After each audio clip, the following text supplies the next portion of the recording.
Votre cours militaire, mon colonel, la police d'audience est rangée pour vous rendre les honneurs et vous présente le prévenu qui comparaissent à l'audience de ce jour.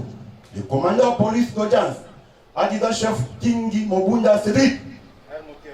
À vous, mon colonel.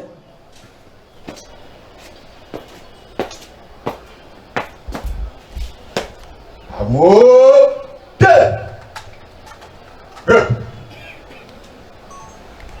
Affaire à coordination 01 RPN numéro 050-11 à cause de l'auditeur général militaire public et partie civile contre le prévenu ci à point. Commissaire supérieur Tricia Kingakenga, commissaire supérieur Adjeu pour Milambwe, Londo, commissaire Jacques Migabo Kenzi. Prévenu de détournement d'armes et munitions de guerre, association de malfaiteurs, enlèvement, assassinat, terrorisme, désertion faite à Kinshasa le 4 février 2022, le colonel Bondé va greffer du ciel. Commissaire supérieur Paul Milambwe Londo, présentez-vous à la barre. Les avocats qui assistent le prévenu. Yes. Maître William Ouin Kapumba, du barreau de Queen, conjointement. Maître. Commissaire supérieur adjoint. Commissaire Jacques. Mogabo Jacques, Maître Ben Mvung, avocat au barreau de Queen. D'accord.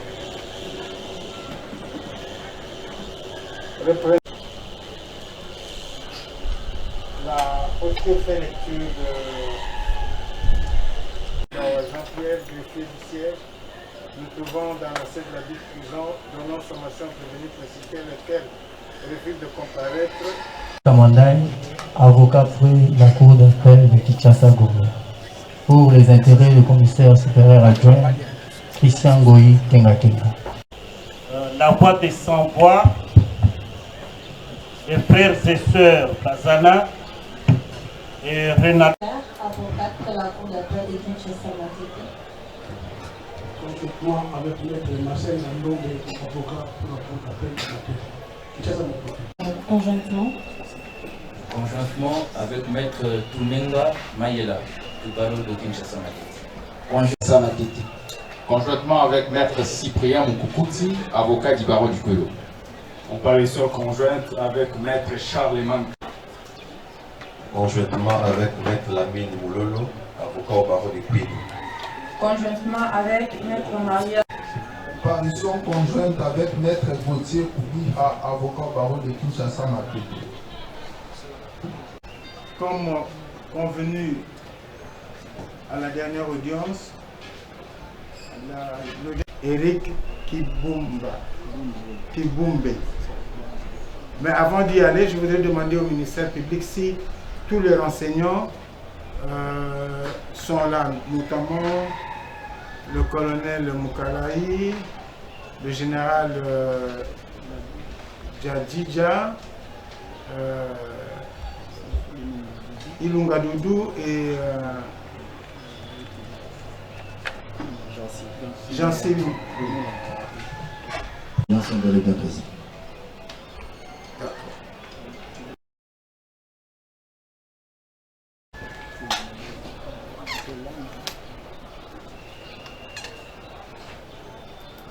Kibumbe, oko samba na monoko nini? Boko loba na monoko nini? Non, pe na Swahili. Te, oyoko samba te, oyende, oyebisa appelant, notamment Milambwe na Migabo batangaki kombo na yo. Alors, yangwana par rapport na bango yo za renseignant. Oya kopesa biso ba information oyo toza nango besoin mpona comprendre misala bango basalaki na likambo wana. Toyokani?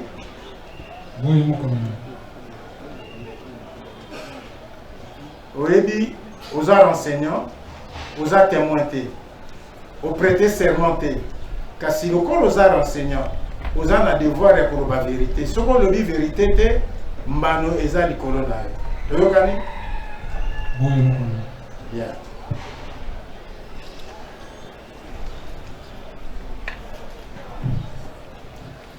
makambo oyo kombo na nga naza Eric Kibumbe Banza Sadam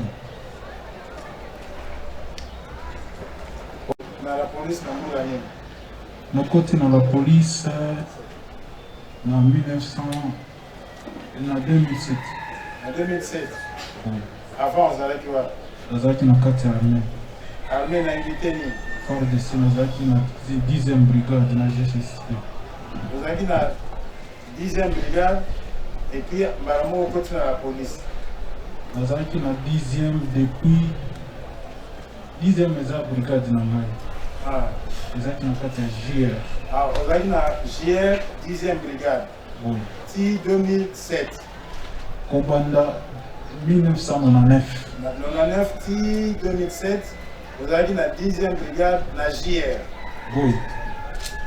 na JR na sima na 2007 nde olongo JR okoti na la police ozalaki na unité nini na la police na ou bien na GR na la police tosili GR comme na 2007 ozalaki na unité nini na la police nazalaki na unité bataillon Simba ozalaki mosala nini bon na bataillon Simba nazalaki na bataillon na ngai edetachaki ngai na service spécial ozalaki kosala nini na service spécial nazalaki na service spécial nazalaki garde de corps ya colonel Daniel Kalai grade na yo grade na nga na ngonga wana nazalaka brigadier en chef oyo kozala pete ya sous-commissaire camp naye kozwa pete ya liboso na sous-commissaire adjoint na 2011 et puis na 2011 bongo mosusu naye kozwa yango na 2018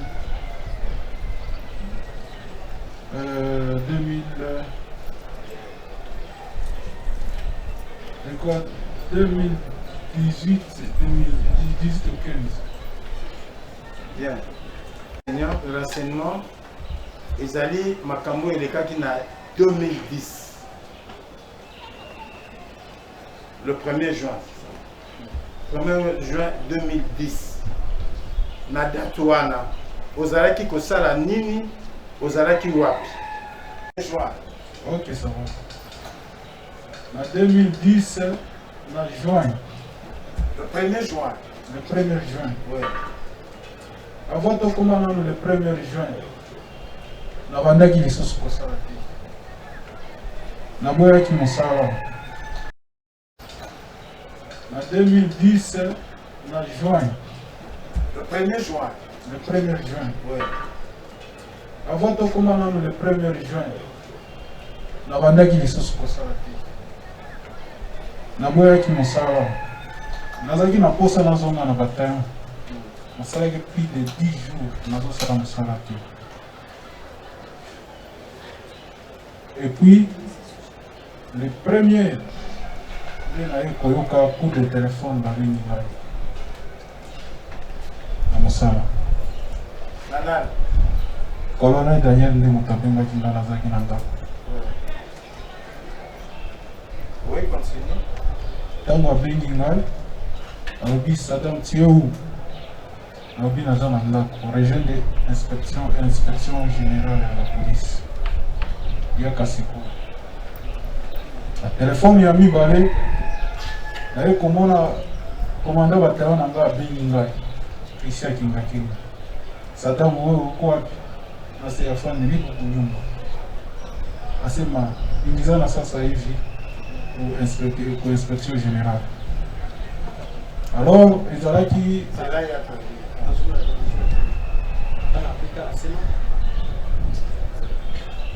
na le premier nazalaki na ndako ilikuwa kunyumba ezalaki na ndako nashikia telefone ya colonel Daniel Mukalai. Nayoki singa telefone na Daniel Mukalai. Ezali na valeur nini wa? Kwa sakani. Ilikuwa vers 10h, donc 9h à 10h. 9h 10h. Alelo wana. Wakati amenita. Bala tangu abengi ngai. Anasema Saddam uko wapi? Atuni ngai Saddam uzali wapi? Mimi nasema niko kunyumba. Na lobi na yeye nazana ndako. Ingizana sasa hivi. Abi yaka mbangu. Ingizana sasa hivi kwa inspection générale ya polisi. Yaka mbangu awa na inspection générale ya polisi. Nasema avozoni. Kaipsi avozoni. Wana la lorde. Wana ba 10h ba 9h à 10h. Wana Mukalai, bongo commandant na yo batala. Nde mutu abenga mutu amibale. Na ba heure bino, elekaki combien de minutes? Eleki bangonga te. Ba appel ezolandama. Continue. Commandant batalion nami anenita te. Abenga ni commandant batalion abenga susu. Asema wewe Saddam uko wapi? Atuni ngai Saddam uzali wapi? Asema niko kuni. Na hivi nazana ndako. Daniel Mukalai anapita. Abi Daniel Mukalai abengi yo. Asema ndio afande nani? Abi ya solo mokonzi abenga. Sasa hivi ingizana pale ku inspection générale. Abi kaka siko yaka na inspection générale ya polisi. Avozoni. Merci à vous autres. Kipande Mkete boye. Nani sous-commissaire Ilunga Erigi. Ilunga Erigi. Anenita. Abengi ngai susu. Leba makasi. Sema ngufu. Commissaire Ilunga Erigi. Commissaire Ilunga Erigi. Lui il était chauffeur. Anenita. Abengi ngai. Anenieleze. Alobi na ngai boye. Esi nawe banakuita. Est-ce que yo pe ba bengi yo? Nasema kwa nani? Asema colonel Mukalai anakuita. Na tuni na nani abi colonel Mukalai abengi yo? Nasema ndio anenita. Na bi boye abengi ngai. Afu Major Christian. Et bon Major Christian. Nasema yeye anatoka kunita sasa. Nasema nani anenita?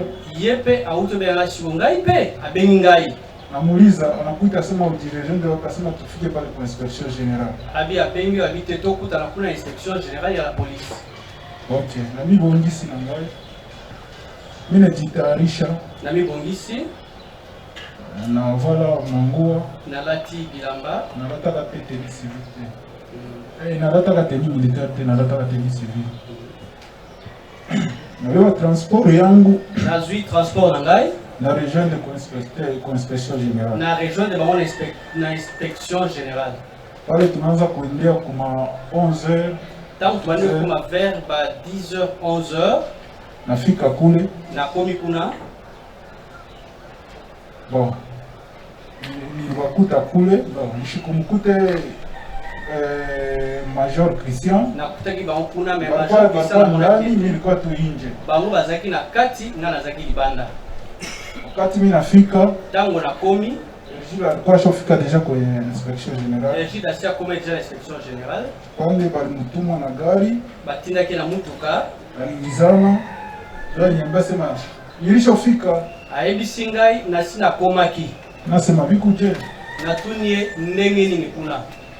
Abi chunga tuingie mule mkubwa. Abi zela toko takuna ipa ya mokonzi. Kalaka pandata 2h du temps nde banakimisha tena mule. Tovanda ki à peu près 2h du temps nde bayo kotation na kati. Banilingisha mu bureau ya colonel Daniel. Bakotsi ngai na bureau ya colonel Daniel. Mie na Erigi Ilunga. Ngai na Erigi Ilunga. Mimi nakuta colonel Daniel na Christian Kenga Kenga. Nakuti colonel Daniel na Christian Kenga Kenga. Tunibokacha lusako yao. Topesi bango lusako na bango. Abi wa sawa mkalpa ile nje msibiri. Abi boye bovanda kula libanda bozela. Okay, tukikalaka pale nje. Tofandi wala libanda. Mikala ti. Tofandi ti. 12h. Ba 12h. 13h. Manevre yote ilianza kufanyika mu inspection générale. Tulikuwa paka mule. Makambo nyonso balosa mabule biso tulaika kawana libanda. Wakati ya kula chakula walienda tupeleka ku restaurant tunakula chakula. Tango kulia ba memi biso na restaurant toke kulia kuna restaurant. Si tunaanza kwenda 16h. Donc kende ti ba 16h. 17h. 17h. 18h. 18h. Major Kenga Kenga anazofoka makosa anaingia anatoka, anaingia anatoka. Major Kenga Kenga balosala kaka akoti abimi. Kufika ma 18h, tunafikizia 19h. Tokomi ba 18h, pene na 19h. Batu babandi kusila na inspection générale. Batu bananza kuisha mu inspection générale. Batu bandi kusila na inspection générale. Batumikaji wote ya inspection générale bananza kuisha mu. Basali nyonso bandi kozonga na bandako. Bon. Ukaona gari moya. Tomoni mutuka moko. Voiture. Ya voiture. Kale fashi ndio minapima kusaba wakati ingizana. Wana ne la bosani ngonga oyo mutuka wana ekotaki. Alors ekotaka nango ezalaki voiture Mazda. Ilikuwa ni voiture ya Mazda. Ezalaki voiture Mazda. Iliingia ekoti devant bâtiment inspection générale. Pourquoi bâtiment ingine hapa kupembeni hapa? Devant inspection générale bato soyaki pembeni na yango. Ile gari ilienda kukala kule kunani kule bâtiment hii.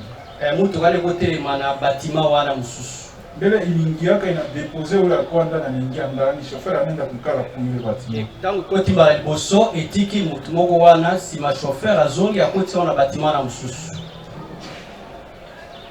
Tumeangalia kwa wakati kufika masaa moya totali wakati tokwemba ngonga moko boye. Le Christian Kenga Kenga analeta ordre. Le Christian Kenga Kenga pesi ordre ya kusema ya koloba boye. Mubebe ule driver ule akikale kote kule Saddam kule. Bozwa chauffeur Oui.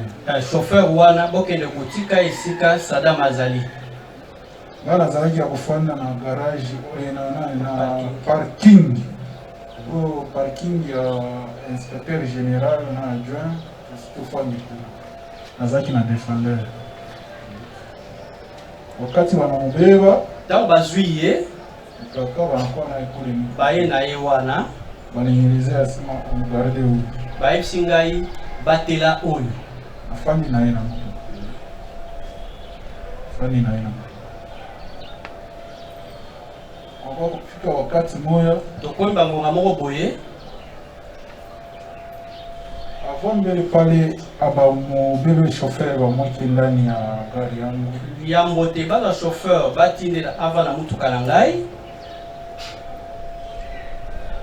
nani Major Christian asema ku kazi ya kufanya ayebisi ngai musala ya kosala ezali musala wana toyebi te soki ezali musala nini se mushitunge kukwasa kidogo ku kazi yenye tunafanya ayiboninga te musala moko ezali tokosala.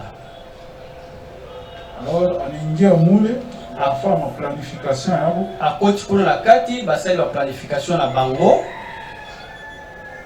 pale limona natoka mukete abimi afika kule kugari ilikuwa mimi ile gari na Ergile nga comme chauffeur na mimi ngai nazali na mutu wana na Ergile nga lokola chauffeur aye pa itozalaki anasema alobi boye Saddam anachunga nini yo Saddam uzozela nini abeba kofi yake alipika mkongo azwi likofi na beti ngai na mukongo nasema major inakuwa pika makofi na mambo kama major kumbe kubeta na makofi likamu unachunga nini uzozela nini ya nini unachunga uzozela nini awa sitachunga nini nisipate order kama asikii tachunga nini ngana kozela nini nazata ordre moko tena uzela nini mujibu yangu akatoka na mulia mule mukete abimi azongi na ye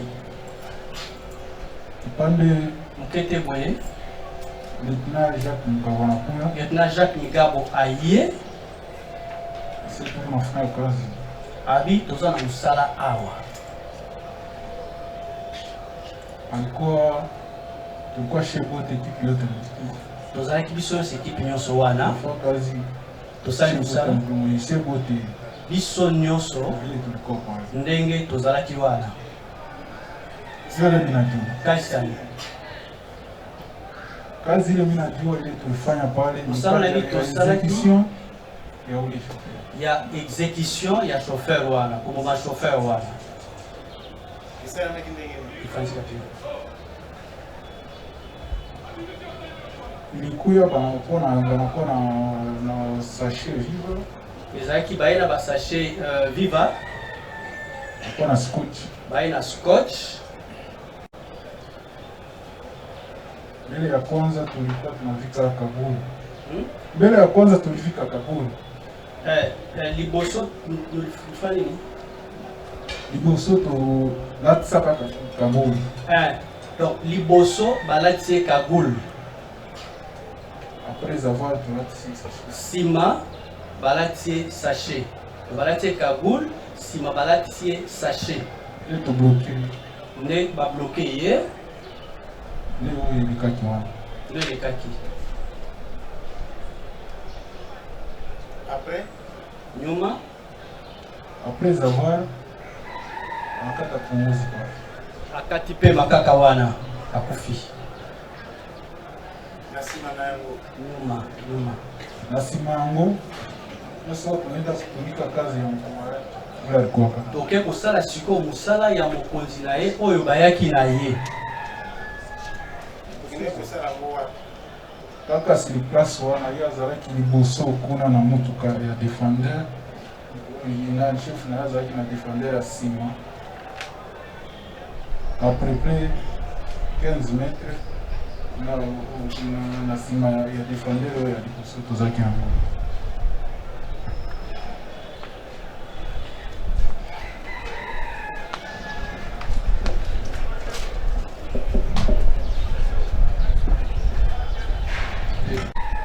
chauffeur atikaki moto azalaki na ye akoti na kati ya bâtiment ye ake kotelema kote ya bâtiment mosusu et que après ordre epesamaki na kengakenga mpo chauffeur wana balongole place wana baya na ye kote yo ozalaki yo na Erigile Ilunga na défendeur mokonzi na ye moto bayaki na ye akotaki na bâtiment à quel moment est-ce que na ntango nini ye abimaki na bâtiment na mpo aya kote bino bozalaki bokotisa ye mpe na motuka bosala ndenge bosala akotaki na bâtiment ntango akotaki na bâtiment major milambo ya mieti na biro na ye kobima na biro na ye ayebaki te eloko ezolekanda ye na kati ya biro soki akotaki lisusu epai na biro ya colonel Daniel wana biso tozali wana bon nani amemaki ye esika yo ozalaki motuka oyo ezalaki na nsima na ngai défendeur ezalaki nano kote mosusu eye ememi ye na entrée ya inspecteur général ememi ye wana ndeki kotelema nsima na ngai kuna banani bazali na motuka moto bazali kokumba ezali lieutenant Bruno Sot. lieutenant nani Bruno Sot. donc aye kote bino bozalaki baye nsima na biso na kati ya parking iko yo esika ozalaki na kati ya motuka yo na Erigile bobimi boke kosala mpe mosala na kati ya motuka mosusu wana boye ezalaki ka biso nyonso ensemble bino nyonso ensemble banani kanga bato bazalaki lieutenant Bruno Sot azalaki Jacques Mugabo azalaki nani Erigile Ilunga azalaki Dudu azalaki ngai nazalaki nde mosala nini ntango mpe abimi bazalaki molambo ya kito akitaki na ye wana na explike bien motuka ezalaki kote mosusu ebimi etelemi na entrée yango nalingi nayeba mpe ntango eye kotelema na entrée wana banani oyo omonaki bazwi motu wana bakotisi na kati ya motuka ezalaki lieutenant Bruno Sot Jacques Mugabo nde bazalaki na motuka wana baye korejoindre nanani lieutenant Sot oui Jacques Mugabo na Dudu nde bayaki bazali bazwaki ye baye na ye oui. alors exécution ya bato wana puisque yo moko otangaki mo wana exécution ezala ya chauffeur moto oyo boexécutaki liboso ezala nayekoyeba ngo nsima oyekoyeba nsima nayeba bango kombo ya chauffeur ezala tete ezala chef ezala chauffeur nsima oyekoyeba ke chef wana kombo ezaki nani nsima nayekoyeba ke eza chimie oyekoyeba nsima ke ezaki chimie après tongo etani ndekoyeba bon nayebaki bango te alors nayi nayeba tolingi toyeba exécution wana olobi bino nyonso bosaki exécution yango ntango oza koloba ozo explike baye nani baye sachet scotch kagoul nani ayaki nango lere bino bozala nani na bazala na kati ya motuka nani amemaki ayaki na biloko lieutenant Jacques Mkaonde ayaki na biloko wana et bosali exécution après oke kosala mpe même chose epai ya chevr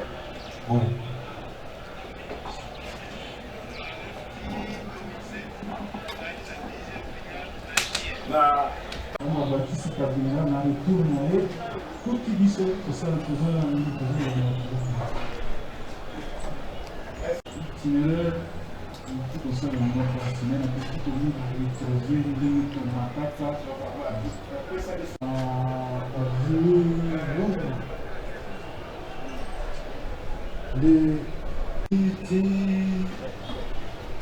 tokomi na bifurcation ya nguma na biso debe wana pourquoi tozala na bamasta na biso bagr baya kotinda biso wana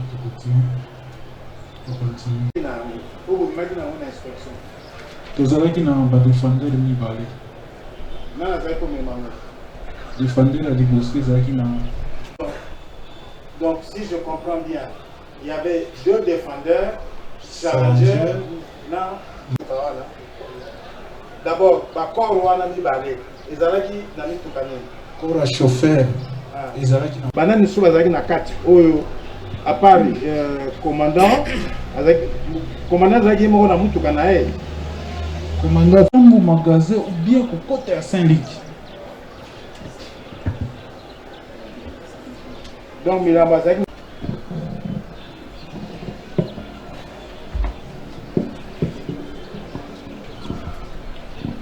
renseignement qui bozokende wapi matadi kokende ti na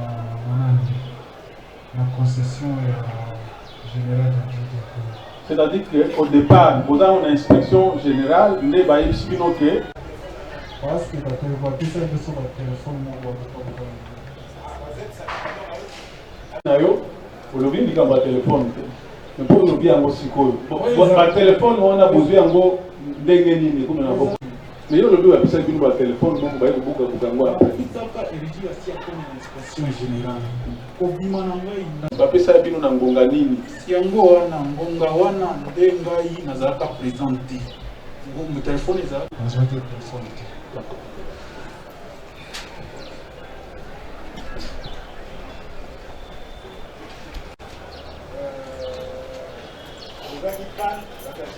Produit pas na météo, que la vie de continuer à tenir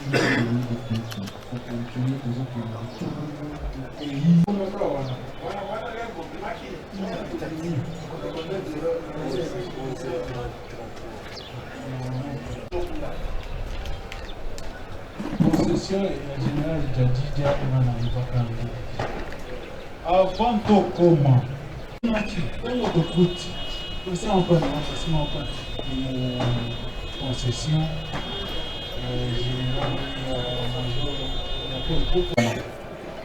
avant tout kota ezalaki na policier moko nani FARDC moko azalaka wana azalaki na tenue te azalaki na tenue civile bazobenga ye Adida Banza yende mutazo pesa bino kokota wana yenda pesa kitirera kokota na zamba wana alors tango bokuti FRDC wana alo asalini tokuta mituka nde tobendi chauffeur tokondi abobimi kuna akobima na biso azalaki asi atiki mutuka na national kuna avance liboso. Monsieur est un défendeur, c'est ça? Oui. Si tu as commis na zamba, on a les deux corps, beaucoup de gens qui na zamba. Oui, nous. On est chauffeur petit. Ok, ouais. Tango tolongoli akoti na mutuka na ye mas de bini ekei ake kosundula yango na national. Salimi wa bikladini wana operation wana. Operation wana ya nani? Ya patron Chebeya. Aujourd'hui, je voudrais faire une petite observation à la cour. Il y a un avocat dont la cour vient d'acter sa comparution, alors qu'il gît dans le dossier une lettre de désaveu et sa corporation. Je ne sais pas s'il y a encore une lettre, cette lettre a été retirée. Parce que la suite logique, la conséquence de droit est claire là-dessus. Cela étant dit, Monsieur le Président, je voudrais avoir des éclaircissements sur le cas Longwa Kaye. Tout à l'heure, Eric Kibumbe, Tanzania Sada, a lobby tant toujours ça la opération là. Hier, on a vu ça la course. Alors, on a dit, est-ce que a participé à l'assassinat, à double assassinat, il y a Fidel Bazana, là il y a Floribert Tchébé. Longo Kaye, Azaraki parmi opération Azaraki na une kumbi ya motuka Mazda. Kolongwa na inspection générale. Na zamba wana mitendi kolongwa na zamba mitendi kosondola kar na hizi kosondola Mazda wana na kuavancer amati na motoka ya défendeur tokei elongo. Ok, merci. À 22h, 21h, 19h, on oublie que vous avez voyagé. Nani a accompagné qui bino à l'aéroport, à part bino pour ça qui opération. Wana Eza major à l'époque azalaki lieutenant major Congolo de moto akumbaki biso na aéroport atiki biso na aéroport azongi na mutuka défendeur.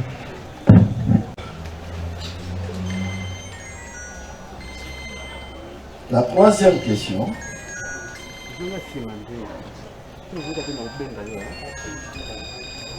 Tango okomi na inspection.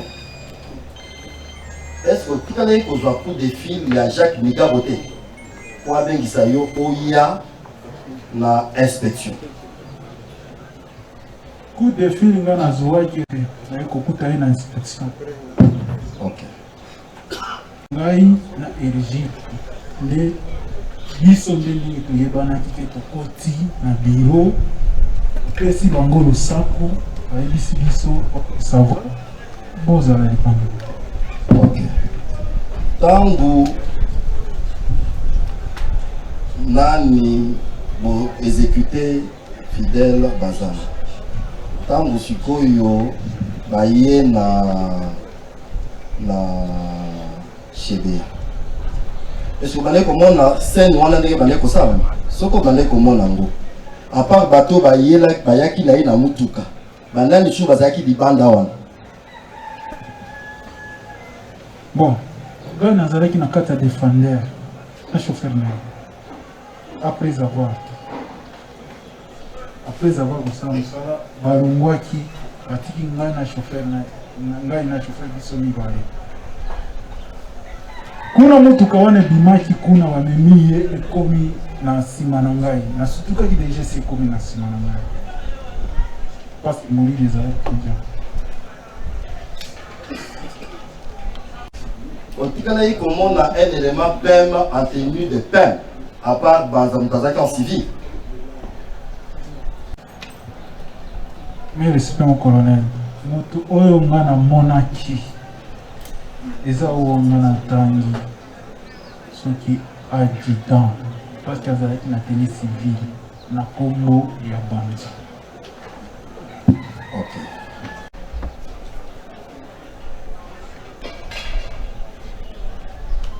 Je pense que à ce stade, le ministère public s'arrête là.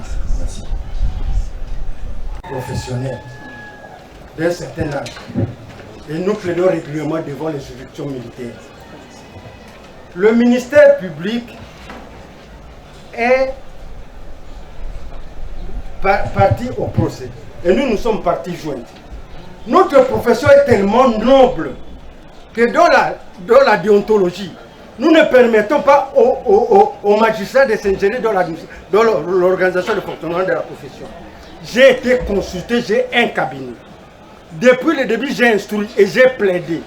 Et la déontologie de notre noble profession veut que quand tu as plaidé, tu déposes le dossier, tu suis le procès jusqu'à la fin. Je n'ai pas été désavoué par notre profession. Je vais vous donner un exemple. Nous étions au procès sur l'assassinat de Nzé Laurent de Zéré Kabila. On infiltre la défense. On a pris les mêmes méthodes. On infiltre.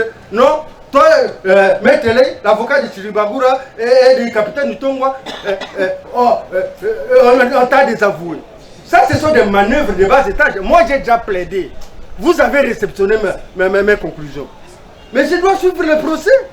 Le ministère public n'a pas qualité pour s'ingérer dans notre noble profession. Il n'a pas qualité. Nous avons divorcé avec le ministère public. J'ai dit, je vous remercie. Nous sommes partis chouettes. Maintenant, par rapport à... Puisqu'il s'est s'ingérer... Maître, ça va. On a divorcé, c'est tout. Divorce entre la partie civile et le ministère public. J'ai dit, je vous remercie. Monsieur le Président, j'avais déposé ce désaveu de Maître Ley par la voix des sans-voix, ma cliente, qui fut notre cliente connue. La lettre est là, elle est dans le dossier. Ce qu'a dit le ministère public est exact. Un avocat désavoué ne peut même pas se permettre de venir ici, qu'il suit le dossier en comparaissant. Il peut rester dans la salle comme tout le monde. Il peut être dans la salle pour suivre les débats et à la fin, lorsque vous aurez prononcé votre arrêt, il ira réclamer peut-être ses erreurs, ses honoraires finaux. Mais comparaître devant un acte écrit de désaveu, ça déshonore la noblesse de notre métier. Et c'est pour cela qu'en tant que doyen ici, le plus ancien des avocats dans cette salle, je voudrais demander au confrère Ley simplement de se retirer et de régler son contentieux professionnel avec sa cliente et peut-être aller voir même les autorités ordinales si on refuse de lui payer ses honoraires. Mais comparaître, c'est s'entêter et nous faire perdre du temps pour rien. Je ne vous ai pas accordé la parole. Je crois que nous... Je suis au procès. Maître Bondo est infiltré dans la défense. C'est tout. Il est infiltré Maître, je vous retire la parole. dans la défense de la voix des sans-voix. Retirez-lui la parole. Il a un agenda caché. Je commence à ma question au renseignant Eric. La manière dont il nous a brossé les faits, nulle part, effectivement c'est une des questions de la Cour, nous voudrions y revenir de manière plus précise. Il ne fait allusion à aucune rencontre de planification entre tous ceux qui ont procédé à l'exécution. À l'occurrence, lui, Jacques Migabo, Doudou Ilunga, Bruno Soti, bon, les 5 qui étaient dans l'exécution. À l'une des questions de votre cours, il répond que lorsqu'on lui a donné un coup, le message n'était toujours passé, n'était pas passé, mais c'est lorsque Jacques est venu avec les matériels qu'il qu'ils ont commencé l'exécution. Ma question est celle-ci. Comment savait-il que le matériel que Jacques avait amené devait servir à scotcher, à cagouler et à étouffer? Comment il l'a su? Parce qu'il ne donne aucune planification. C'est ça ma première question. Nazali koyoka na répondre bango. Nazali bosse abino bakonzi na ngai. Avant nga na banda na bango. Est-ce que vous avez dit que pendant 12 ans naza kofutomate? Na ngine na bo répondre ngai parce que awa tolo sa musaso da bango de bazo répondre bazo tout en ba question. Est-ce que vous avez dit que pendant 12 ans naza impayé? Avant nga na répondre ba question na bango, bo répondre nga na mon colonel.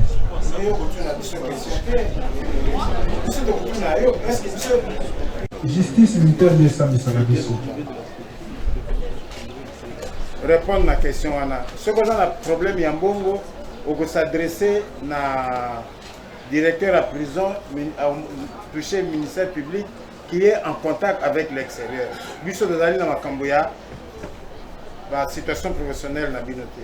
Biso awa toye kaka ko samba. Ce genre de problème on peut poser directement et pas le ministère public. À vos ordres, Nazan colonel. Moutomi Balazali major. Moutomi ça tout bazaba deux lieutenants. Liboso na ngai. Même ba chauffeur auto zalaki na ye. Alekele pinga na lupeta za adjutant zalaki brigadier chef. Pour la planification. Il y a biloko ya matériel o ya lobby. Kuna matériel wane eutaki. Na ibaki ya mote. Eza question ko tuna ngai te. Parce que tango ba yé ba koti na mutuka ba yaki nango. Mais nga na ko répondre ni. Ngana kende ko somba. Ubena zaki na bango tango ba zo planifier ba zo ko ya na matériel wana zo ya na bango elongo. Ba moni balandaki na mutuka. Ça veut dire que ces matériels, lorsqu'ils sont arrivés, lui n'en a pas fait usage. Ce ne sont que ceux qui l'ont amené qui en ont fait usage lors de l'opération. Usage, on a comprendre. Est-ce que ça est là? Est-ce que yo c'est là qui matériel ou anaté? Ils ont bima na sachet. Ils ont bima na sachet au bayaki nango. Ils ont participé na blocage. Alinga na ebisa yeni kena simba ki matériel na bani ko sa ndeni. Ko participer na blocage, ils ont participation te. Seigneur, qu'il est devant une cour. Parce que j'ai remarqué que même à certaines réponses de la cour, il a usé d'une forme d'arrogance. Monsieur le Président, parce que nous devons être sereins dans ce que nous faisons. Et il répond à la cour, il ne me répond pas. Lorsqu'il répond qu'il vous regarde, qu'il ne me regarde pas. A-t-il fait pareille mission en son temps, avant celui-là?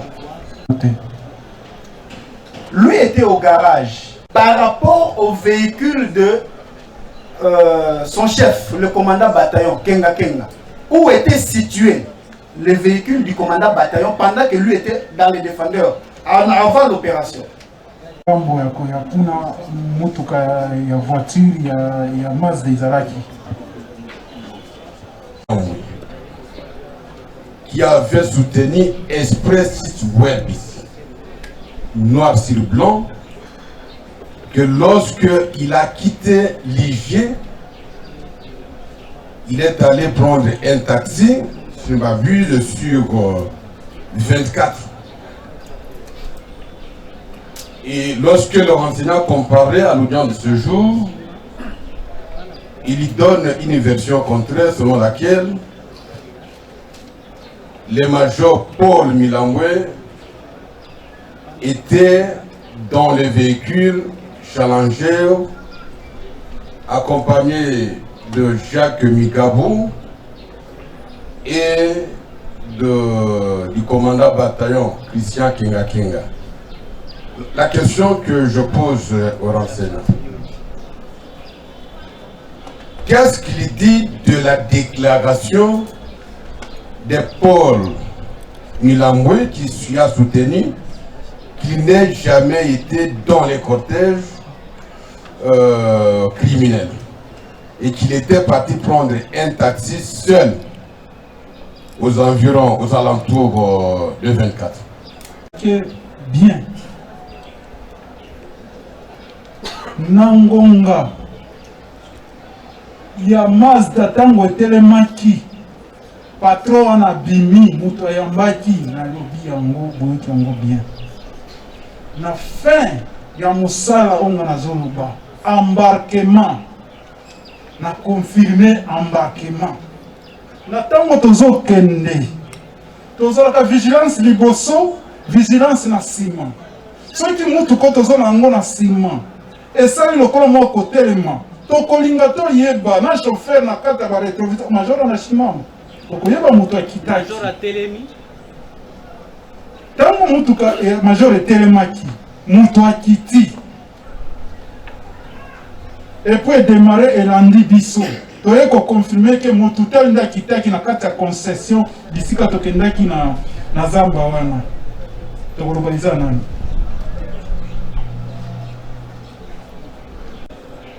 Pour l'intérêt de la justice, nous pensons que cette question exige une confrontation contradictoire entre le major Paul Milambwe et le renseignant comparaissant devant vous ce jour.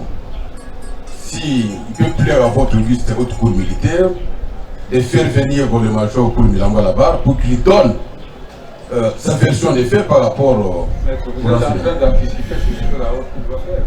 On a demandé aux gens d'être là. On les a pas encore confrontés. Posez des questions. Le renseignant qui comparait devant vous a soutenu que lorsqu'ils sont arrivés sur les lieux de l'enterrement criminel, ce que j'ai toujours voulu parler du cimetière criminel, ils ont trouvé sur les lieux un monsieur en tenue civile, répondant au nom de adjudant Banza.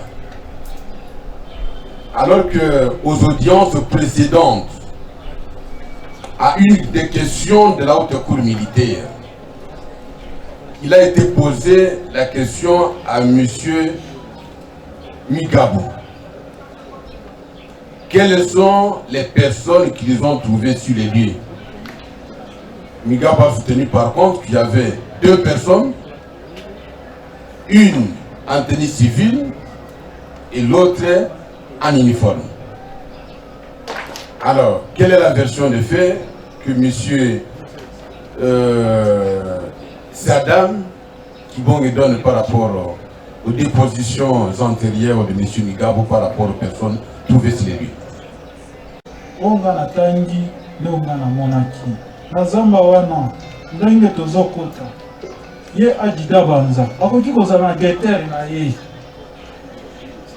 Akoki kozala na geter na ye.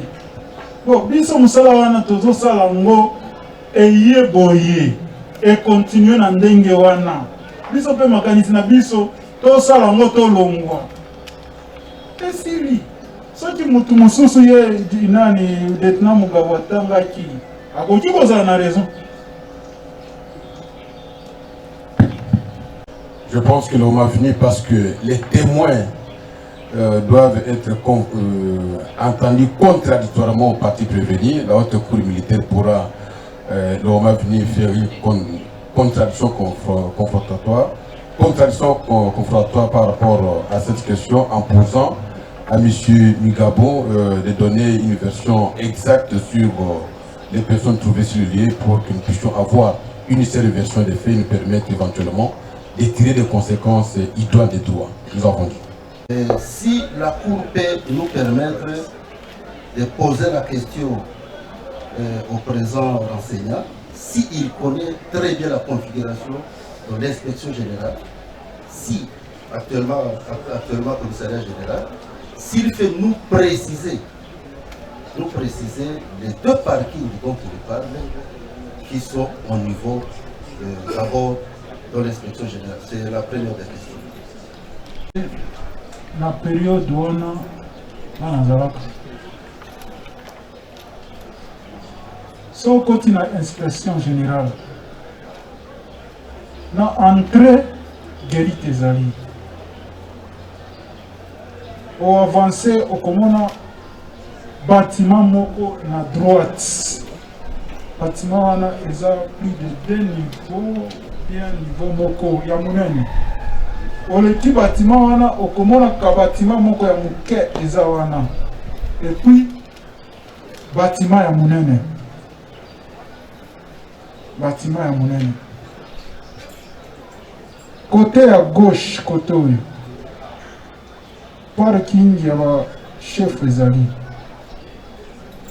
Et puis sima wana ezalaka administration moko ya transmission eza kuna na sima. Na suka ya parking parade ezali. Bâtiment oyo ya munene ya droite wana ebandeli esai en face. Parking onga nazotanga eza oyo eza na gauche. Bisika nazotanga bisika Mazda wana e parkaki na ebite so eza parking mais etelemaki liboso ya bâtiment wana. Leo nga na ebi. Merci. Dire à la haute cour à quelle heure la voiture de Bazana et de son chef était entré dans l'enclos, dans l'enceinte de l'inspection générale.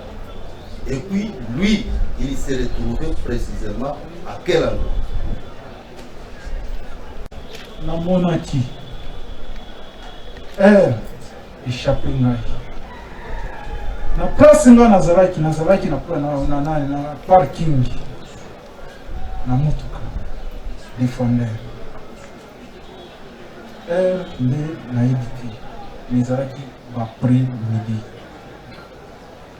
Ici présent était au parking de l'autre côté, là où je précise.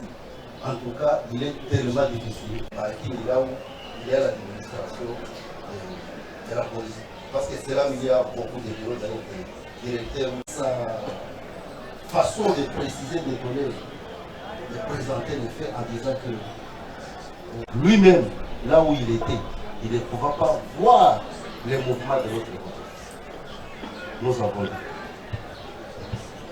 Les renseignants, il a tout parlé. Mais pour moi, il n'a rien dit de tout ce qu'il nous a raconté ici. Les renseignants, Eric. Paul Milamboué, vous avez suivi la version de fait faite par Eric Sadam, où il y a une séquence où il dit il vous a vu, recevoir Monsieur Tchébéa et le monter dans votre bureau, et deux faits. Le deuxième fait, c'est que vous étiez à bord du véhicule Challenger de son commandant, le major Christian Kenga Kenga, et que vous serez descendu quelque part. Qu'est-ce que vous dites de cela? Je voudrais ouvrir Nalingi Nasa la parenthèse mon koboy. Procès Oyo ezali public. Tango kaka esili réseaux sociaux nyonso ezali inondé. Même esika Sadam azali azolanda procès ndenge ezo se dérouler. Parenthèse Oyo nalobi ezali nini. Même cours ezo tirer attention moko na lingi na yebisa bino. Ezala Sadam, ezala Mulanga, ezala Dudu, ezala Jacques Mugabo, baza esika moko. Bazo se communiquer bidoko nini bakoloba. Je ne sais pas ce qui court ezali au courant ou pas na soki wana. À ce qui concerne ndenge alobike amona kingai na yambi Tchébéa. Na lingi na pesa position ya inspection générale mokonzi ya police azali awa à l'époque. Soki okoti exactement guérite ezali na entrée principale. Soki ozokota na droite bâtiment ya sika administratif batongaki. mais après bâtiment wana ezali na bâtiment mibale mike moko na droite moko na gauche oyo ezali na gauche sima na yango nde esika parking ezali mais soki mutu azali na parking moyen omona entrée oyo ya réception c'est difficile parce que liboso na yo mwa bâtiment muke ezali alors ye alobi azalaki na parking azali na difficulté ya komona mutu oyo azali na entrée na réception c'est difficile parce que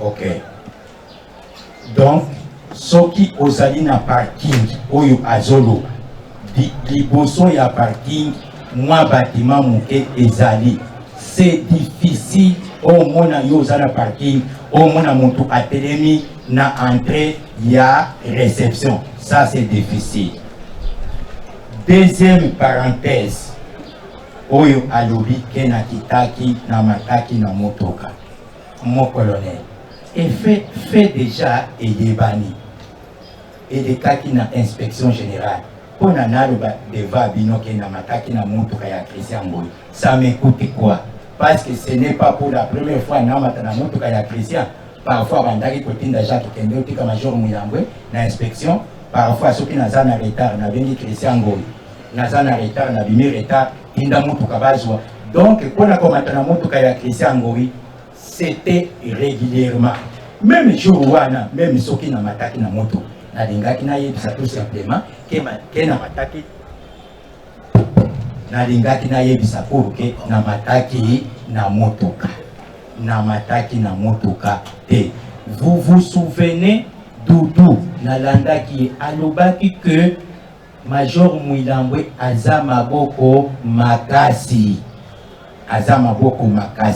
pourquoi alobaki naza na maboko makasi ayebi eloko alobaki nalingi na revenir à ce qui concerne voiture ya Tchebeya nalobi très bien que Tchebeya bayaki kotika ye na mutuka na parking oyo Saddam azoloba te Tchebeya ayaki na makolo na Major Christian Ngoyi or azoloba mais mutuka ya Tchebeya eyaki entre 16h40 quelques minutes et 17h ezalaki na moi ezalaki na 19h et que parti wana azoloba epelemaki mutuka ya Tchebeya mokonzi ya polisi azali awa ezali interdiction formelle mutu nyonso aya kotika mutuka atelema wana eza kaka bato misato batelemisaka mutuka wana mutu ya liboso azali inspecteur général ye moko général Johnny Numbi na ba adjoint na ye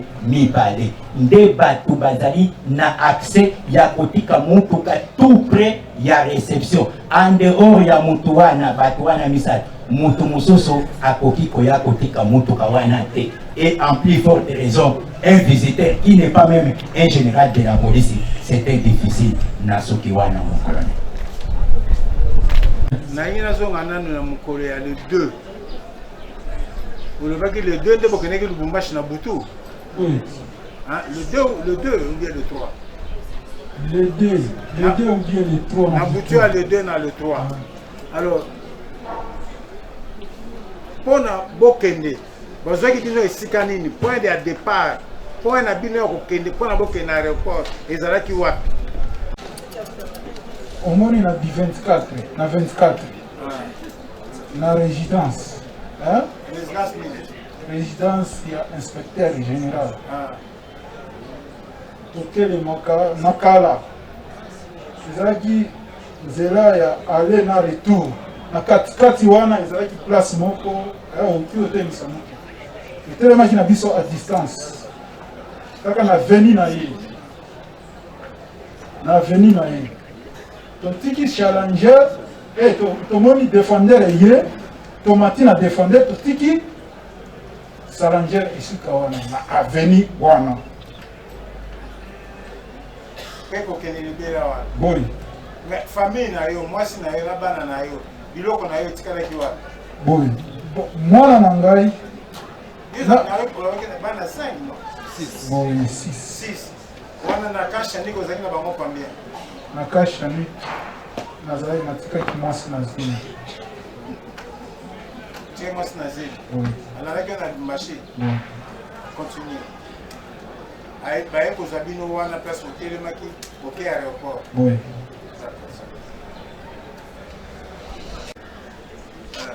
Jacques Migabo yaka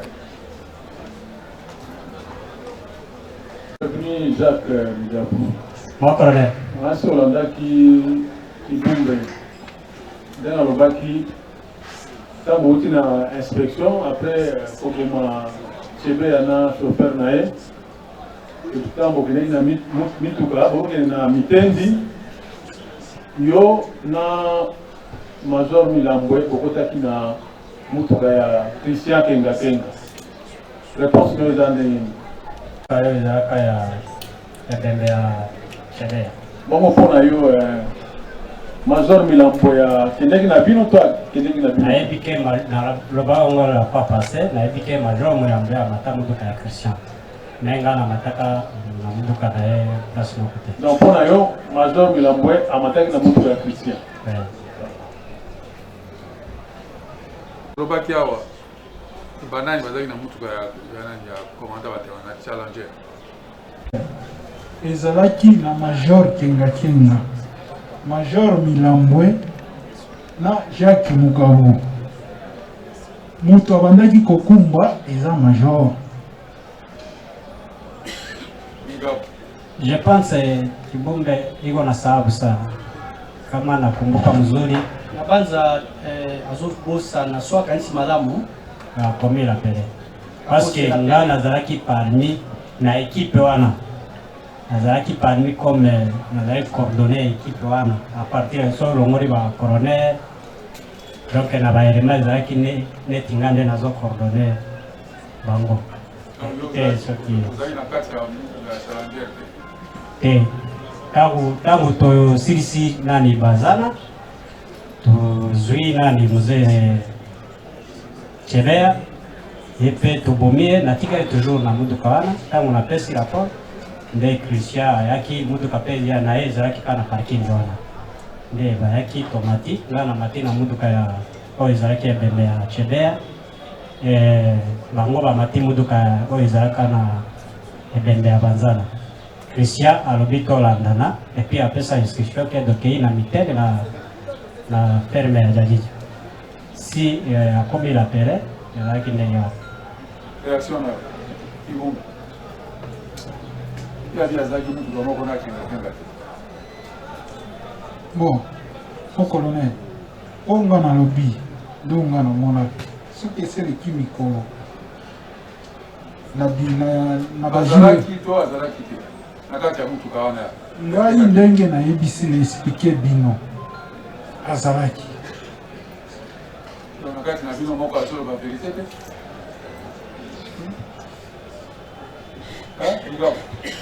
non colonel nayebi te soki na matakala ya christiation na mati yango colonel aza komanda na ngai mpe nazali charge ya komanda sécurité na ye nakondima oyo namataki yango me namataka muduka neti tokengela ebembe wana ya mzee Chebeya marehemu Chebeya ntango Chebeya akomaki est ce que yo ozalaki akomi na inspection générale ya la police bon na baere wana nga nazalaki wana kobanda ntongo nazalaki wana me ntango bazopesa biso ordre nautaka koloba yango apa pasel ntango bazopesa ordre eke bato bango wana ekomosala boye mobongo bango boye na ba ere bakomaki na kare ntango ekomaki nga namonaki bango te ntango bayebisi biso mozokende koboma bato wana mission nde na esprit kaka balakisi biso chauffeur ye wana mokende kosala moboma ye nde parce que nazoyoka bato mosusu bazobaka koloba moko boma ese toboma il faut koloba déjà vérité parce que tozala mpo koloba vérité naza awa naza prévenu bien sûr mais mpo naloba vérité nde balakisi biso chauffeur biso nyonso tozalaka wana tokei tozwi chauffeur tokei na défendeur avanda te mpe azela te parce que balobi toboma ye tobomi ye tosali opération de silisi ngai nake epesa rapport totika ye na dépendere te tozwa ye tokei na parking bisika dépendere oyo bisika ye azalaki mais biso nyonso tozalaki présent tobomi chauffeur de silisi tokei ngai nabenga na telefone alobi ok moya mokuye kubeba oya kozwa shebeya jo tukatoka nde tolongwe wana dudu bon naweza kusababu kidogo kama naye alikuwaka, lakini tulikuwa si bote. Hakuna mtu mwenye hada sema haukwaki paske biko nakimbia ile dossier ya Chedera sana. Jo tukaenda tukamkuta Chebea iko mikono ya Christian Daniel na Major Mwambele Monaka pale. Tukamkamata Daniel tukaenda timu defender tukafanya Chebea tokee na ye na defender tukatobomia na ndege dosara kishofera agores koche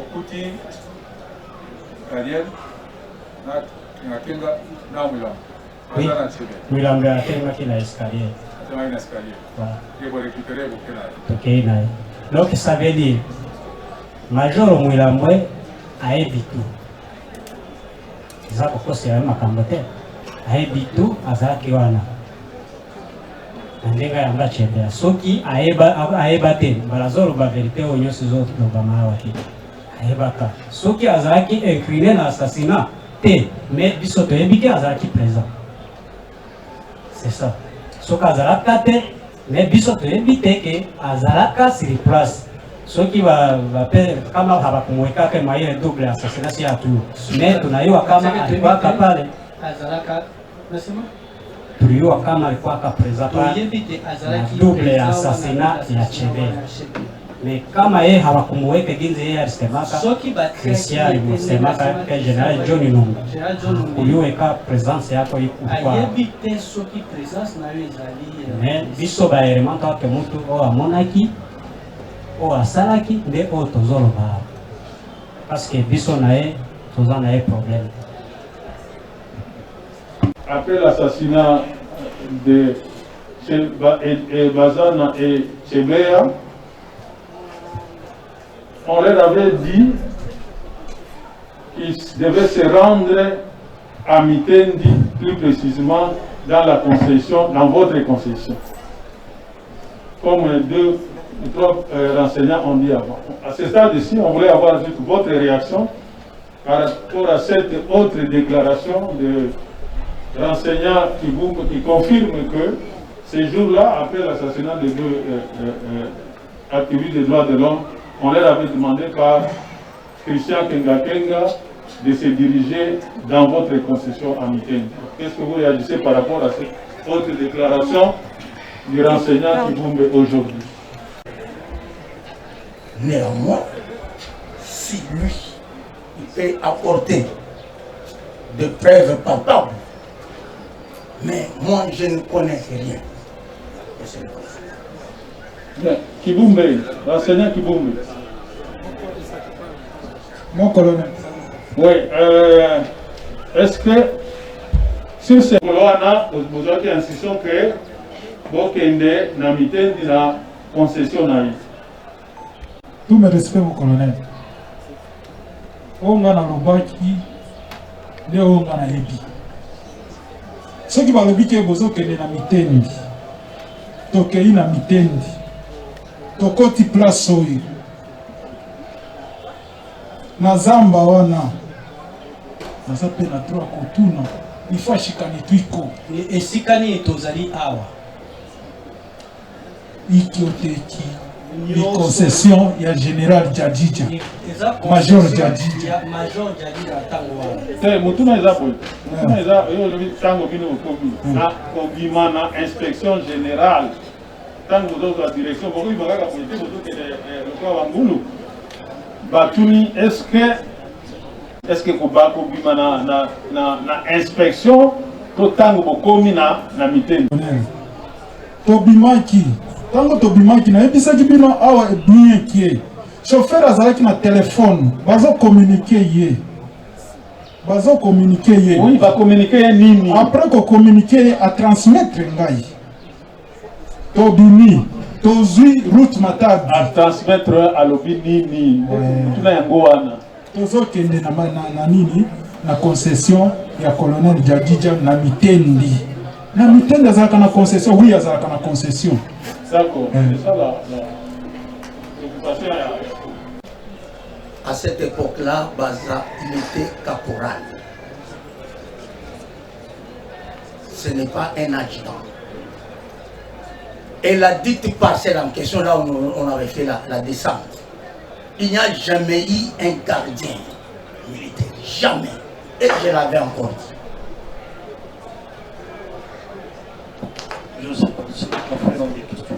Parce que le renseignant zélois voudrait qu'on apporte la preuve. C'est vrai, la preuve ici que les partis civils lui opposent, ce sont les renseignements concordants des différents renseignants et de certains prévenus. Nous commençons par Paul Mouilamboué, qui a dit qu'il n'a pas appris, que celui qui le lui a dit dans la Jeep lorsqu'il l'escortait pour l'amener à l'auditorat général, c'est lui qui a dit à Paul Mouilamboué. Jacques Mugabo dit que lorsque nous partions, on nous a présenté un élément peine comme étant le garde du corps du général Zélois Djadidja. Doudou l'a dit, et aujourd'hui, Eric le dit. Toute cette concordance des renseignements sont pour nous une preuve. Qu'est-ce que lui en dit? Parce que lui, il n'a que sa seule parole, mais tout le monde dit le même langage. Que c'était sa concession. Qu'est-ce que lui dit de ça? Déclaration de Kibumbe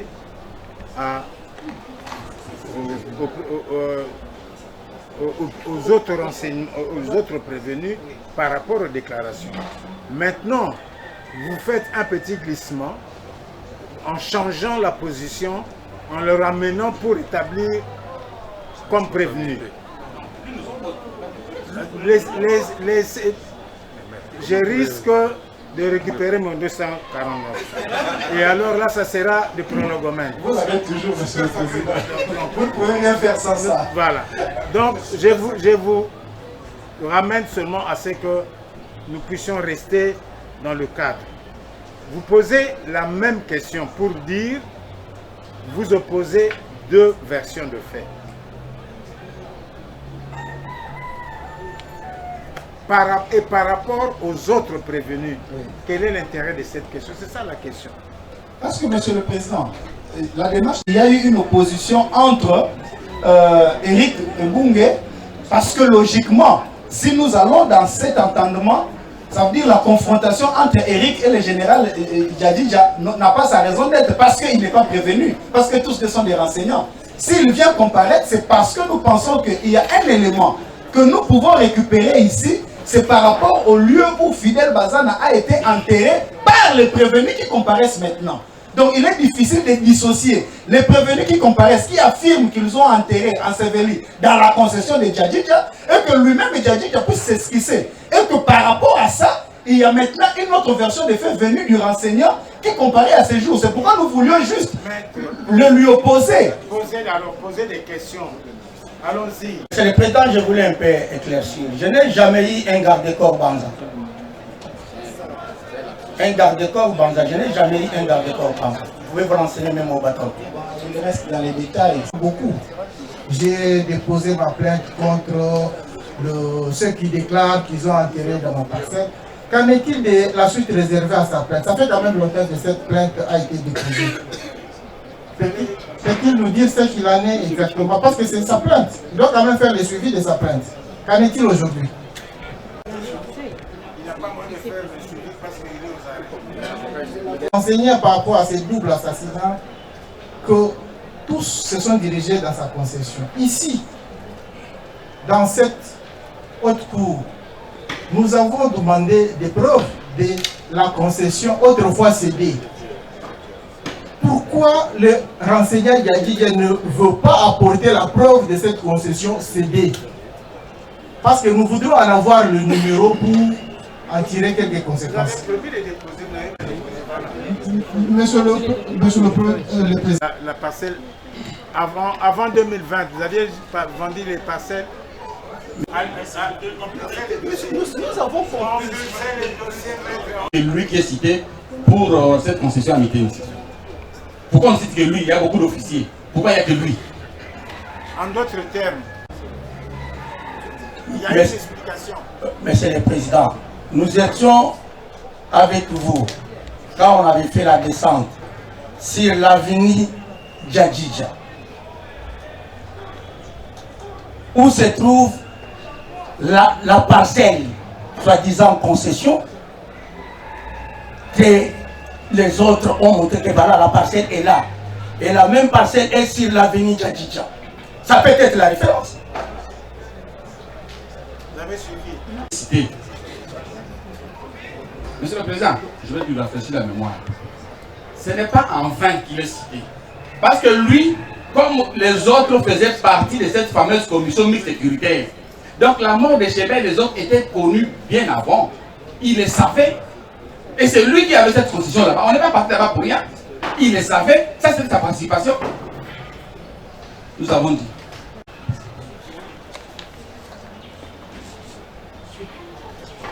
Que mukolo wana na tongo mutu aliboso abengaki yo ezalaki colonel Mukalai.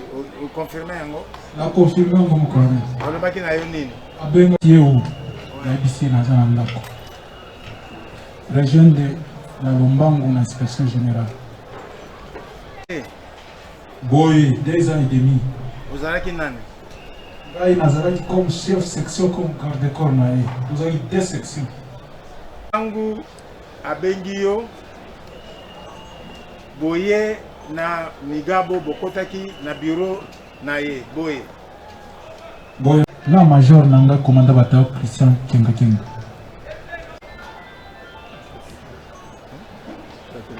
Ezaki na l'heure nini wana?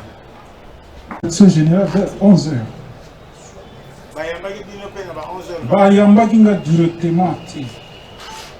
Erigir azalaki déjà comment azosala ba course na défendre. Ngonga wana tokotaki na bureau ya colonel Daniel ezalaki déjà après-midi na confirmer l'heure te. Tangu bosilisi opération boza kokende mokonzi na yo colonel Daniel azalaki wapi? Dobino botikaki kuna yingino bokei. Totikaki efe mission nyonso azalaki na mission nyonso tozali kosala azali na kati ya bureau na ye. Bava evie ezosalema entre major Kenga Kenga na kokota na bureau na ye na kote na biso. Kobima libanda azalaki na kati ya bureau na ye. D'accord. Alors, silisi opération bokendaki epai na ye. Boye na Rigini na vuni Salongo. Eba na ye. Bokomi kuna bokuti ye. Boye tokutaki ye azalaki déjà. Bokonei na mituka boni kuna. Tozalaki na défendeur oyo ye ya mosawa. Obisi tozalaki na ngo. Totikaki yango na mpango na ye. Tozalaki na défendeur mosusu na Salanger. Trop vécu. Alors, tant bokomi ayambi bino. Boye ayambaki biso. Alobi na bino nini? Ayebisaki biso ok ça va félicitations. Félicitations. Oui. Et puis après?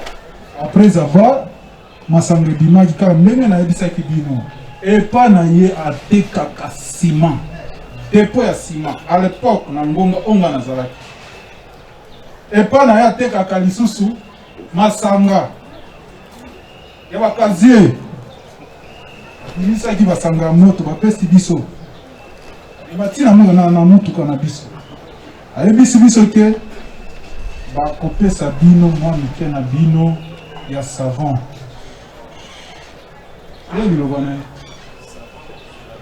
Colonel Mukalai, vous puissiez le contredire et permettre aux autres d'intervenir. D'entrée de jeu, il vous a tout de suite parlé de 8h, tantôt 11h, tantôt après-midi. Il a dit 11h. Alors, je vous dis que c'est du mensonge. La vérité, c'est celle-ci. Je vous ai toujours parlé du dossier d'exaction qu'ils se sont fait coupables. Il y a un cadavre au cachot, au commissariat général de la police, dont ils se sont fait coupables dans le cadre d'une mission que le général John Numbi leur a confiée, sans en informer ni ses adjoints, encore moins notre direction. Parce qu'on aurait dû s'interposer, comme on n'était pas informé. Non, je continue. Attendez. Soyez précis.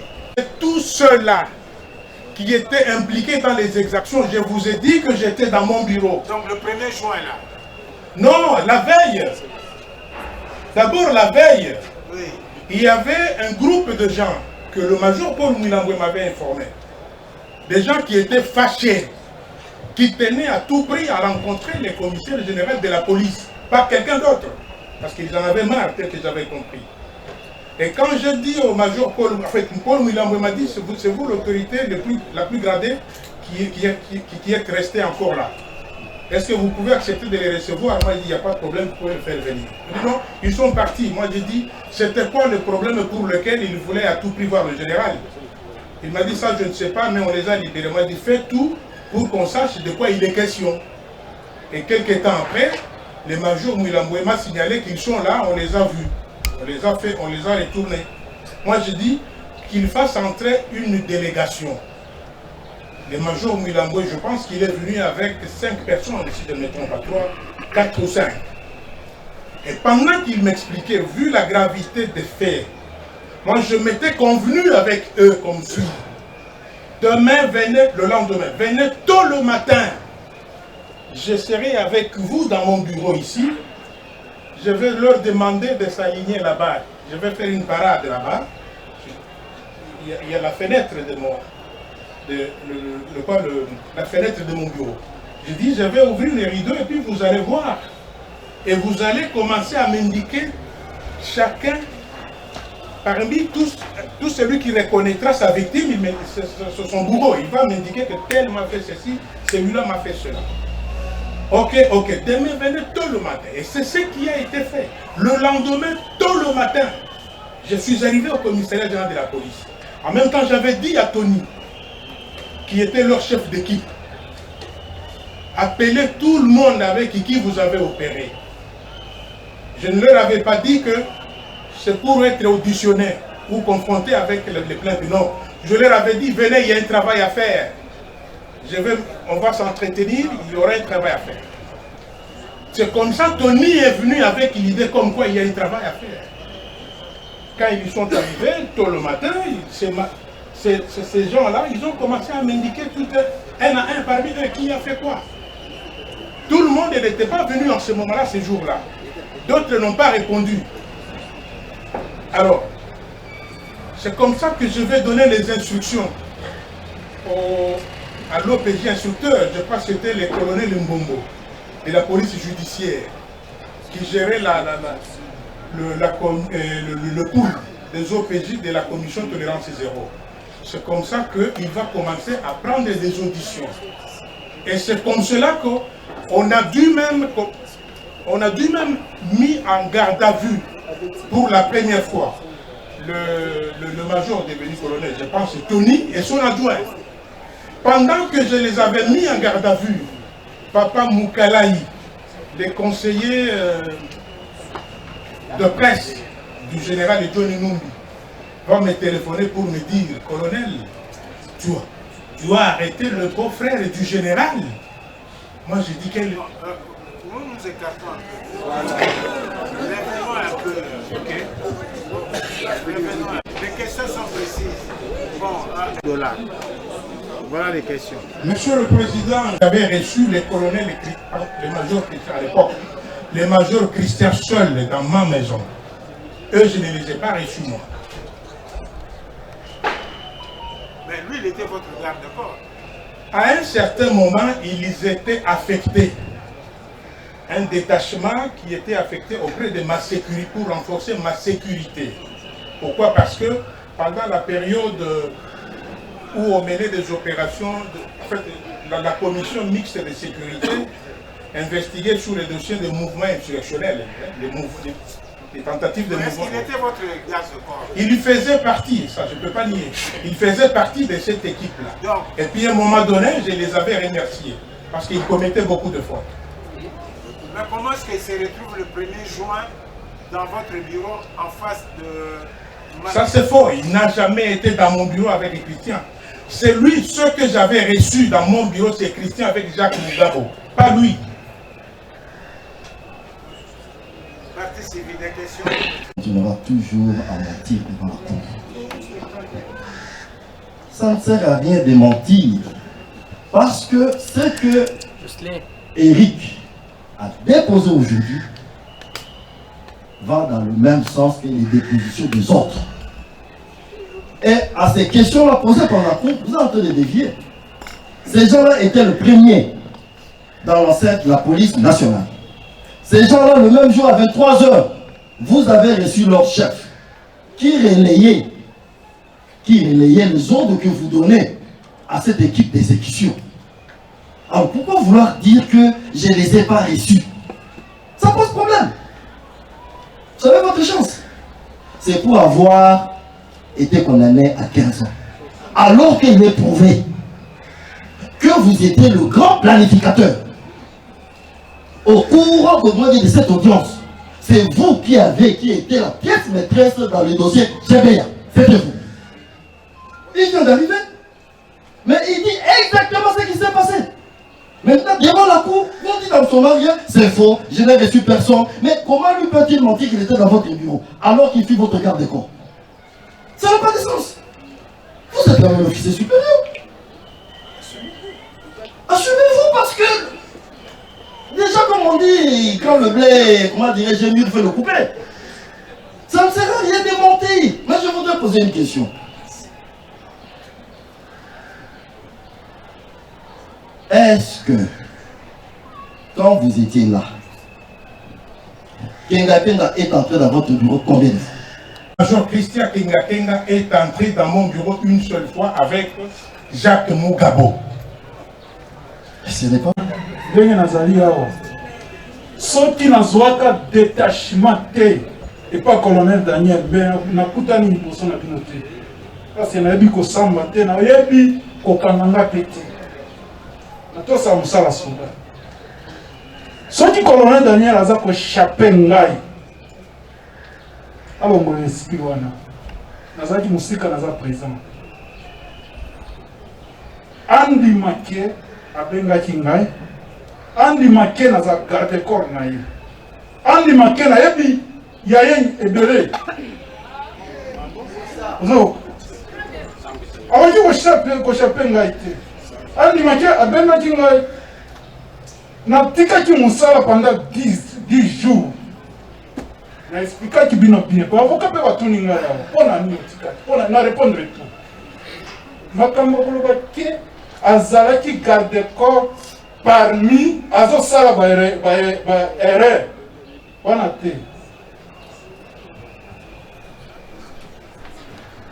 Il avait quitté l'inspection générale. Mais aujourd'hui, le renseignement du jour nous apprend qu'il est resté jusqu'à la fin des opérations pour s'assurer que les deux victimes étaient complètement assassinés et qu'ils étaient embarqués pour Mitendi. Que peut-il dire de ce qu'affirme les renseignements du jour? Président, j'avais quitté le bureau au crépuscule. J'ai toujours rappelé cela, je le répète aujourd'hui. Vous avez la parole. Merci beaucoup. Quitter au crépuscule, c'est une chose. Avoir été jusqu'à la fin des opérations, c'est une autre chose. C'est ça ma préoccupation. A-t-il assisté au double assassinat, oui ou non? La question est claire. Ça ne demande pas un décès. Je sais qu'il manipule le verbe, la langue de Molière, mais qu'il ne tourne pas en brique. La question est claire, qu'il y réponde. Je n'ai pas assisté. Je n'ai même pas vu Chebeya moi. Je ne l'ai pas vu ce jour-là. Je n'ai pas assisté. Se souvient-il que Paul Mulambo l'avait appelé pour dire que je vais être dans son bureau? Ça, a dit ça, je reconnais. Vous m'avez même posé la question, pourquoi vous n'avez pas pris des dispositions? Moi j'ai dit que Chebeya était entre les mains du commandant de la sécurité, de l'IG. Vous l'avez vu ce jour? Je ne l'ai pas vu.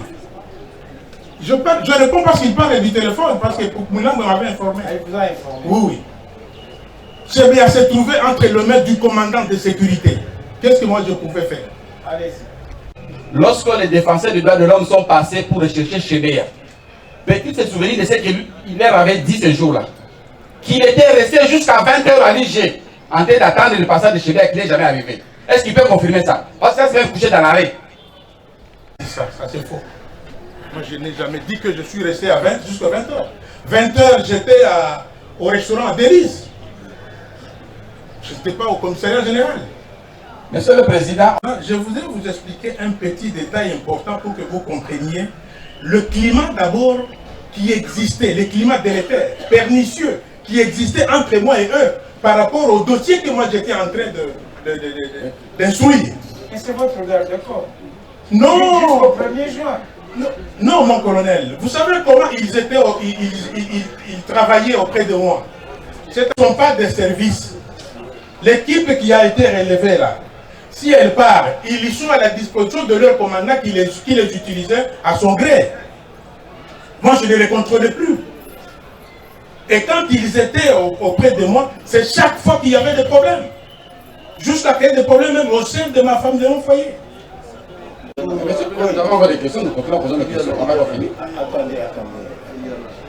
Des questions par rapport... Mais là, un message, c'est l'un des babalais qui sont présents.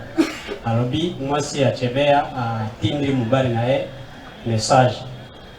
Il à répondre à EBC que répondre ici à répondre à EBC que nous nakuta na mkonzite mais na ingina sisi sabanzira nazoya ye mokonde a EBC kisha hapo na bwana so iza rukuta na lero wana va kutuchemea va pesa hapo Chebeya dosirisi kobomae nga na zongi ko pesa rapport nakuta kaye na telefone ya Chebeya na maboko. J'ai une réaction par rapport à tout le mensonge qu'on est en train de focaliser sur moi. Je voudrais vous dire quelque chose de très important pour que vous puissiez comprendre. Il y avait, je crois avoir parlé une fois, de la rivalité qui naissait. Une sorte d'épreuve de force. Pourquoi? Quand le conseiller en matière de presse du général m'a appelé pour me parler de l'arrestation du beau-frère du général, effectivement c'est Tony. Il m'a dit ceci: colonel, tes détracteurs sont en train de te diaboliser auprès du général. Faites attention. Lorsque nous sommes au commissariat général, pendant que eux attendaient d'être auditionnés auprès du colonel Momo, de la police judiciaire à la tolérance zéro, Momo venait de terminer d'auditionner l'adjoint de Tony. Il avait pris le large après avoir constaté que le fait leur reproché était grave. Il a fui. Quand je crois avoir dit ça, quand il s'est soustrait, mon garde du corps, Robert, que j'avais mis là-bas pour leur dire, ces gens-là qui sont là, qui ne se déplacent pas, il faut attendre que l'OPJ termine l'instruction avec les gens avec qui il avait commencé, surtout les plaignants. Robert tentera de pourchasser l'adjoint de Tony. Eux, ils ont ouvert les cages des chiens pour empêcher que mes gardes n'atteignent leur complice. Et c'est de là qu'il va se passer des propos menaçants à mon endroit. Robert viendra me dire ceci. Mon colonel, je crois vous avoir dit ça. Mon colonel, baninga nabiso abateon simba baza maramuti. Bazolo bamabe pona yo, situation za bien te pour la biso to longwawa. Je crois vous avoir dit ça. Le major Christian Goï Kenga, c'était lui le receleur. Je lui faisais pression pour qu'il retourne des ordinateurs, des téléphones de valeur de ces gens ici qu'ils ont eu à extorquer dans le cadre des exactions qu'ils avaient commises. Parce qu'il fallait qu'il lui fasse rapport. il ne s'était pas exécuté. Et dans cette ambiance-là délétère, des rivalités, des preuves de force, le fait que le général est lui-même qui m'a donné l'ordre de les arrêter, c'est lui-là même qui leur donne l'ordre de tuer Tchébéa. Vous comprenez qu'ils se sont sentis à un moment donné qu'ils sont puissants et qu'ils sont intouchables. Et moi, comme je suis en train de dénoncer, comme j'ai commencé par dénoncer, vous ne savez pas ce que je reçois comme menace. Depuis que j'avais décidé de dénoncer ce qui s'était passé, parce que si j'étais au fait complice, mon colonel, je serais galonné aussi comme eux. Pourquoi c'est seulement Paul Mwilambo et moi qui n'avons pas eu de promotion en grade? Pourquoi? Parce que nous étions tous condamnés dans la même scène, dans la même cause. D'accord. Vous comprenez? Pour aujourd'hui, il n'y a plus de raison que nous ne puissions pas reprendre le cours normal, c'est-à-dire par les plaidoiries. Il nous reste seulement à nous convenir à la date, c'est le mercredi prochain. Oui, le 16 pour les plaidoiries. Merci. Succès de Dieu télé. Gardez vous. Ok. Armée. Immobile. C'est le président de la haute cour militaire. Mon colonel. Audience de séjour élevé. En faisant de mon colonel.